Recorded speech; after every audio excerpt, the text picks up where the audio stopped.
অবৈধ প্যানেল নিয়ে যে প্রসঙ্গটা উঠে আসছে সেটা শুধুমাত্র ইন্টারভিউর ক্ষেত্রেই উঠে আসছে।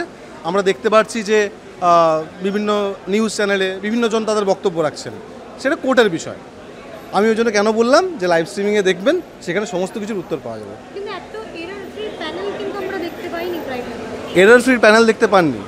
এরর ফ্রি প্যানেল বা যে প্যানেলের কথা আপনি বলছেন সেই বিষয়গুলো নিয়েও কোর্টে আর্গুমেন্ট হচ্ছে। আমরা শুধু একটা কথা বলতে পারি, আমরা স্বচ্ছতার ভিত্তিতে নিয়োগ পেয়েছি এবং স্বচ্ছতার ভিত্তিতে বিগত 8 বছর ধরে আমরা এই পেশার সঙ্গে নিযুক্ত। আমরা বাচ্চাদেরকে পড়াই, বাচ্চাদেরকে শেখাই। সেই সঙ্গে সঙ্গে আজকে 2017 সালের যে নিয়োগ, তারপর থেকে ভারতবর্ষের 1 নম্বর স্থানে উঠে এসেছে প্রাথমিক শিক্ষা। পশ্চিমবঙ্গ এখন 1 নম্বর স্থান দখল করছে ভারতবর্ষের নিরিখে। আচ্ছা, চাল কাকড় আলাদা তখন হবে যখন চাল আর কাকড় থাকবে।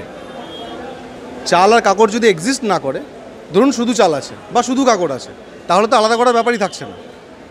এসএসসি এবং প্রাইমারি দুটো সম্পূর্ণ আলাদা ম্যাটার এবং দুটো সম্পূর্ণ আলাদা বিষয়। যারা কোড ম্যাটারগুলো সম্পর্কে একটু পড়াশোনা করেন বা একটু দেখেন, তারা ঠিক বুঝতে পারবেন যে এসএসসি এবং প্রাইমারি কতটা আলাদা এবং কেন আলাদা।